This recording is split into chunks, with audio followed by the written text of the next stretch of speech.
Hey everyone, Midits here. In this video series I did called the Wimpy Kid Retrospective, I talked about making a separate video talking about the original Diary of a Wimpy Kid trilogy, and the time is finally here. I have a ton to talk about regarding each of these movies, so I'll be splitting the discussion of the trilogy into three parts. Now let's dive into the first film, 2010's Diary of a Wimpy Kid. But first, I feel it's important to talk about the main cast. The main character we follow is 6th grader Greg Heffley, played by Zachary Gordon. As we learn throughout the movie, Greg is a pretty selfish person. He always does things to benefit himself while not thinking about how it could affect others and even affect himself in the future. Greg is also not very well known at school, something he desperately tries to change throughout the movie. The second most important character is Greg's best friend, Rowley, played by Robert Capron. Rowley is super nice and a sweet kid, but that does lead to him being very gullible, which is why he gets involved with many of Greg's schemes. The other members of the main cast aren't as important as Greg and Rowley in this movie, but it is still really important to mention them all. Roderick, portrayed by Devin Bostick, is Greg's older brother. He's very lazy,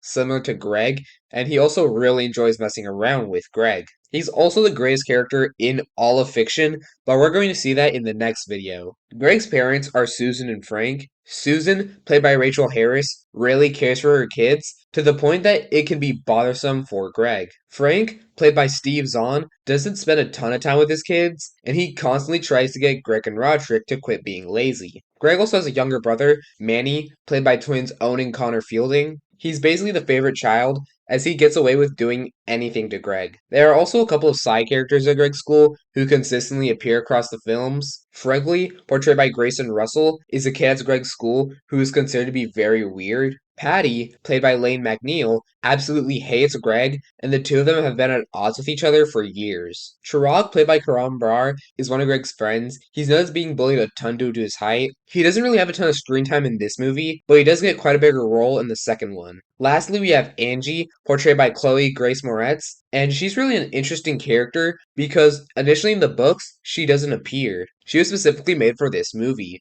I'm not sure her inclusion here is exactly necessary. I do like her character, but I feel like the movie would probably be the same whether or not she was there. And this is also the only movie in the trilogy she appears in. Those are the members of the main cast in this film, so let's move on to the story. We follow Greg and Rowley's first day of middle school, and we get to see how terrible the experience is. During PE, Greg and Rowley meet Angie for the first time, and as they're leaving, they encounter the cheese. And this is where we encounter what most people consider to be the main antagonist of the film. Right when Greg's about to touch the cheese, Chirag stops him and tells him about the cheese touch. The cheese, out of nowhere, appeared on the blacktop one day. No one touched it, and it became super disgusting. But one day, a kid named Darren Walsh touched the cheese, beginning the cheese touch. If you had the cheese touch, you could touch someone to pass it on. The entire school went into complete chaos as the cheese touch went from person to person. Then, a foreign exchange student got the cheese touch and later moved away, taking the cheese touch with him. So now, Greg has even more than just getting embarrassed at school to be worried about. Greg later on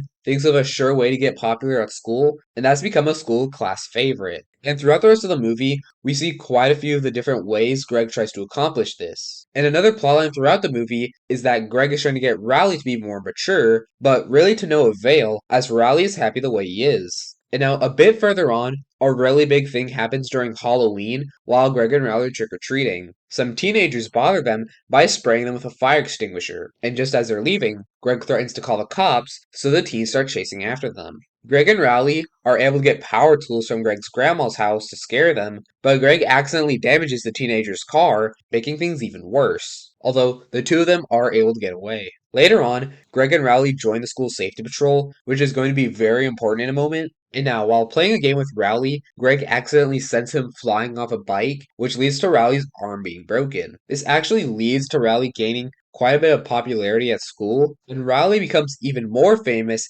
as he becomes a school cartoonist with the story Zooey Mama. One day when it's raining, Rowley can't do his safety patrol work of walking the kindergartners home as he can't get his cast wet. Meanwhile, Greg had forgot his jacket, so Greg borrows Rowley's. While walking the kindergartners home, Greg sees what he thinks is the car of the teens from Halloween, so he tries hiding the kids and himself, but it ends up not being them. And now someone sees Greg, thinking he's messing around, and they think it's Rowley. And then Rowley gets in trouble for what Greg did, and Greg decides to let Riley take the blame despite it all being his fault. Greg then tells Riley that it was himself who did it, and Riley gets so upset that he decides to completely stop talking to Greg. He then starts hanging out with a kid named Colin, and Greg tries to make Riley jealous of him by hanging out at Fregley's house and then joining the school's Wizard of Oz play, but neither goes very well. One day at the Blacktop, Riley asks Greg for a video game he had accidentally left at his house, and this leads to an argument that everyone hears, so they start telling the two to fight. But right in the middle of this, the teens return and they grab Greg and Rowley. They then figure out what to do with them when they see the cheese, then they force Rowley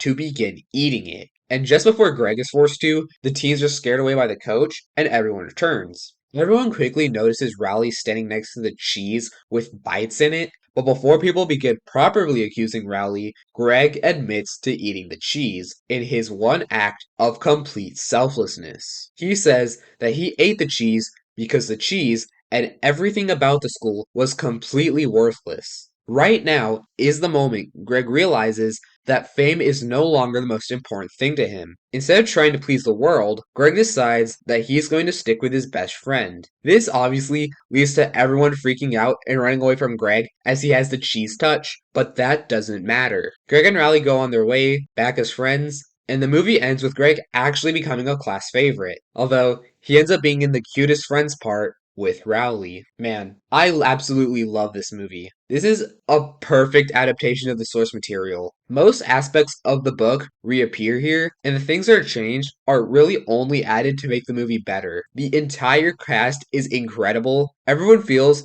like they were born to play this role, and the chemistry between all the actors really helps to make this movie feel more real.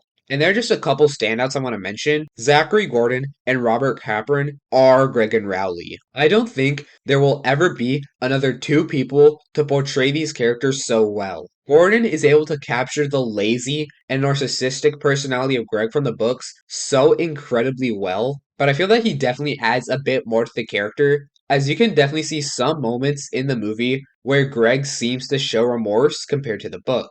Although, I don't feel that it's really heavily changing the source material. Books are only from Greg's perspective as he tells us about the events of the story. Meanwhile, the movies are from the perspective of us, the audience, watching things happen, while Greg occasionally talks to the audience. So it feels like we're getting to see a part of Greg that the books never could show due to its perspective. Capron really feels like Riley just got taken straight out of the books and into this film. He acts very childish and does it in a perfect way that it never once becomes annoying, mainly because of just how nice Riley is. And now, while he isn't super important when it comes to the story of this specific movie, I just feel like I have to talk about him. Devin Bostic is a perfect casting for Roderick. He steals any scene he appears in during the movie. Roderick is also the best character in the books, and it perfectly translates here. While I described Roderick as lazy, and he is, he does it on purpose. Roderick knows that if he acts incompetent, then he can put less effort into doing work, as people will expect less of him. Roderick is such a cool character because a lot of moments across the movie make sense when you know about this. Bostic and Gordon also have great chemistry in this movie, and I love how we're going to be able to see more of that later on. I also want to talk about some of the supporting characters. Fregley, Patty, and Chirag will have some arcs where they're important in the books, but they are rarely on the level of any of the members of the main cast. In fact, Patty and Chirag have not appeared in any Wimpy Kid books in over a decade. And it's a shame, as the world feels less alive without a consistent supporting cast. Here, though, they constantly reappear throughout this movie and the series, and it's always great seeing them again since Russell, McNeil, and Brar are all great at playing these characters, especially since they're a lot less one note compared to how they are in the books. One character I am kind of disappointed that doesn't reappear often is Bryce Anderson. He's a character who appears very consistently through the first 8 books, but sadly he doesn't really have much of a presence in these movies. And now, I want to talk about another aspect I love,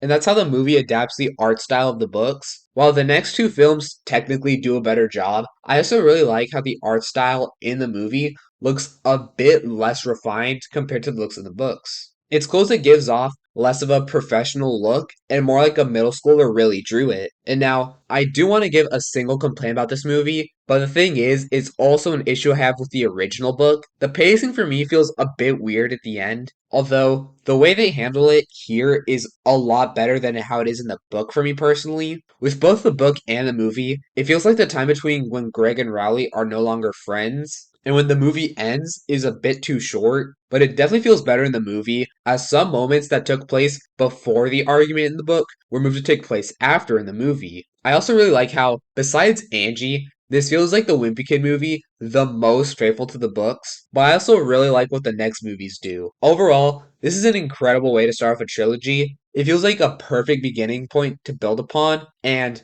in the next movie, we're going to see just how much they build upon this. That's going to be it for today's video. I love this trilogy so much. It's my favorite of all time. So this was really fun to make. I hope you guys all enjoyed watching as I did making it, and I'll see you all in the next one.